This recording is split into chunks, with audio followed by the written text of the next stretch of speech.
The email landed in my inbox at 8 in the morning sharp on a Monday. Subject line, Organizational Update. I clicked it open, expecting to see my name in bold letters under the title of Regional Director. Instead, the name staring back at me was Kyle Jenkins. Kyle was 23 years old. He had 0 years of experience in commercial freight logistics. He also happened to be the son of my manager, David Jenkins. I stared at the screen. My jaw tightened. 18 months.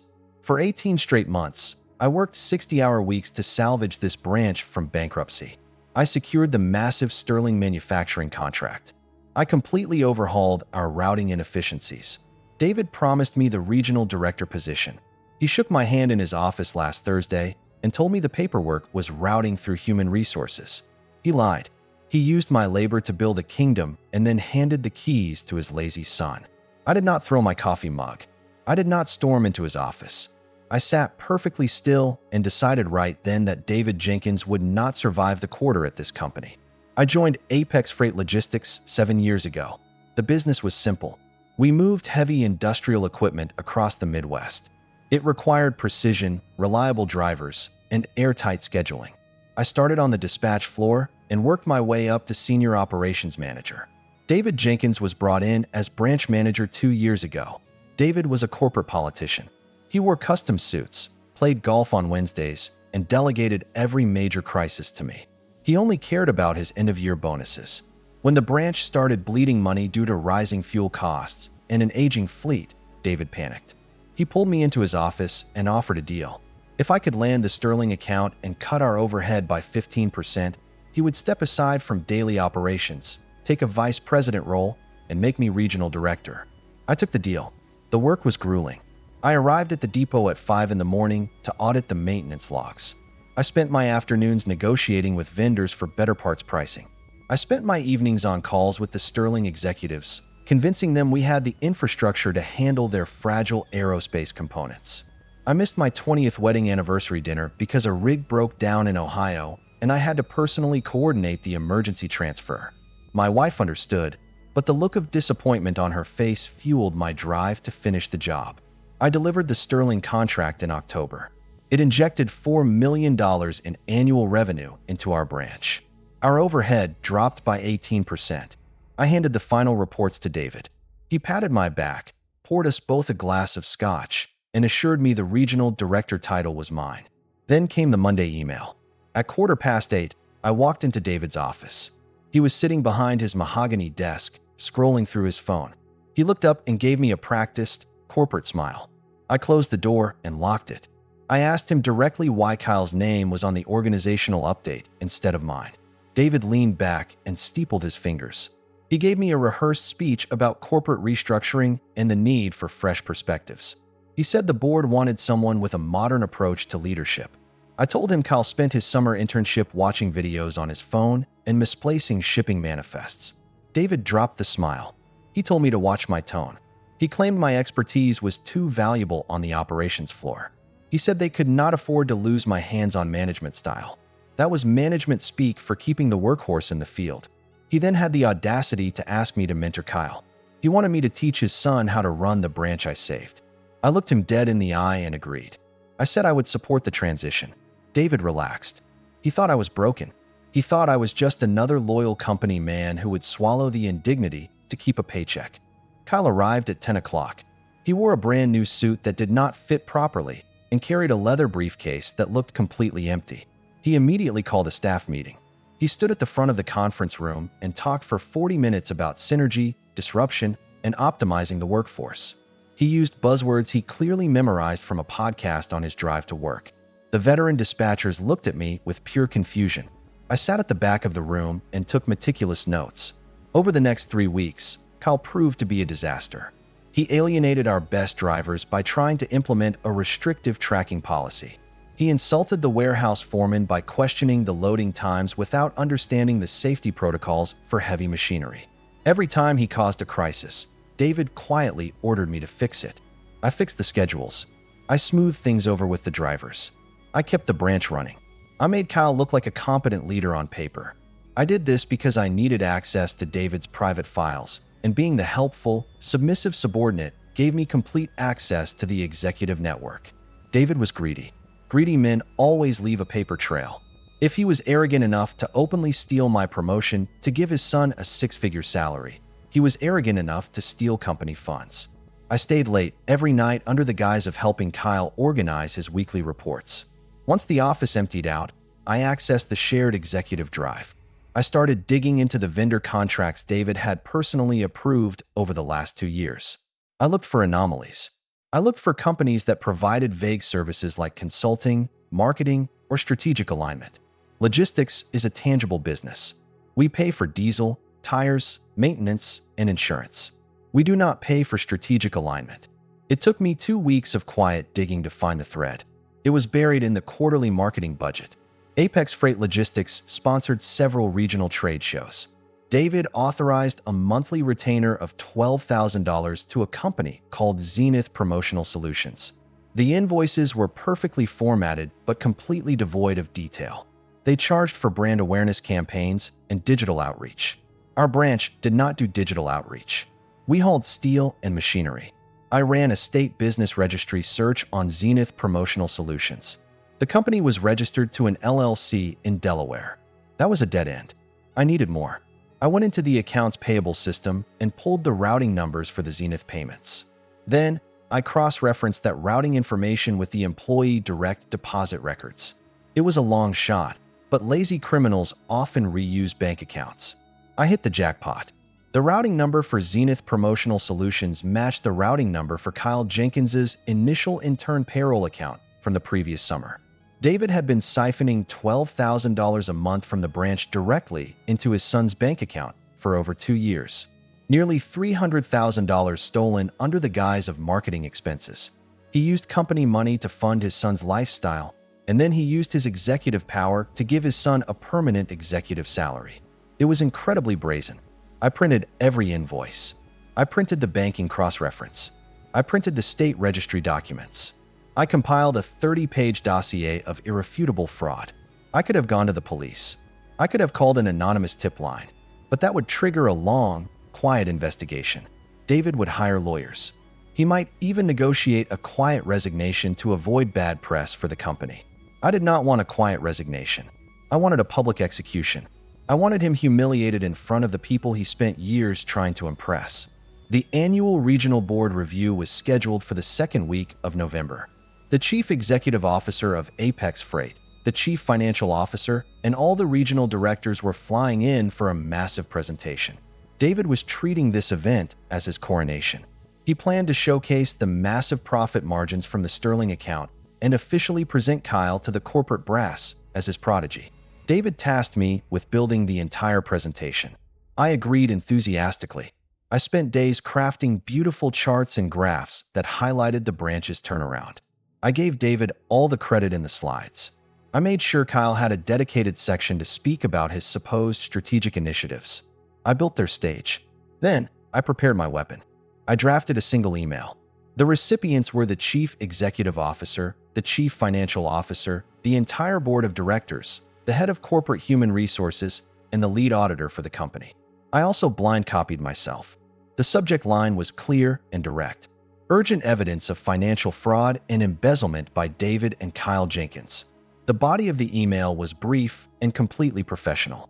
I stated that I had uncovered a systemic embezzlement scheme operating within the branch. I detailed the fake vendor, Zenith Promotional Solutions. I explained the connection between the vendor payments and Kyle Jenkins's personal bank account.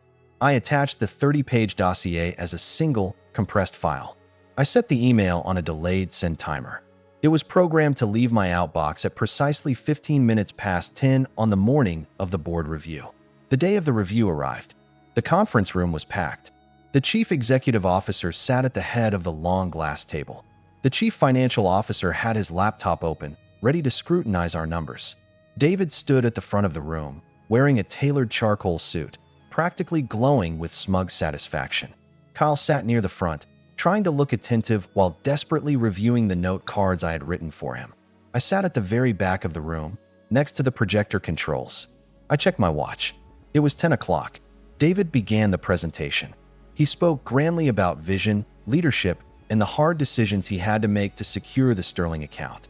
He never mentioned my name. He He painted a picture of himself as a lone genius who personally saved the branch. The executive team nodded approvingly. The financial officers took notes. It was a masterful performance of pure fiction. At 10 minutes past 10, David transitioned to the future of the branch. He gestured toward his son. He spoke about the importance of legacy and grooming the next generation of logistics experts. He invited Kyle to step up to the podium to present the Q4 projections. Kyle stood up. He adjusted his tie. He cleared his throat and began reading directly from the note cards. His delivery was wooden. He stumbled over basic industry terms. The board members maintained polite, neutral expressions, but I could see the chief financial officer narrow his eyes. Kyle was a clear lightweight, but David's numbers were so good that the corporate executives were willing to humor him. I checked my watch. 14 minutes past 10. My heart rate remained completely steady. I felt no guilt. I felt no hesitation. I was a professional excising a parasite from the company. 15 minutes past 10. I heard a soft chime from the laptop at the front of the table. Then another chime from the phone resting next to the chief executive officer. Within 10 seconds, every executive in the room received the notification. A few of them instinctively glanced at their screens. The chief financial officer was the first to open the attachment. I watched his face. The polite neutrality vanished. His eyes scanned the first page of the dossier. His jaw tightened.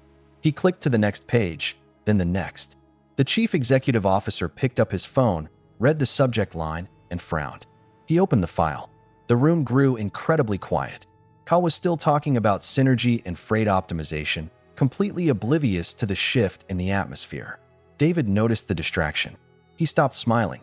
He looked at the table, trying to gauge the sudden change in mood. He asked if there was an issue with the projections.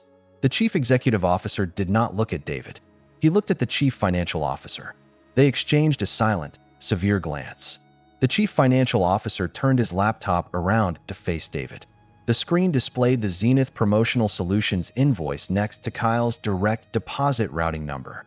The financial officer's voice was cold and flat as he demanded an explanation for paying a $12,000 monthly marketing retainer to Kyle's personal checking account.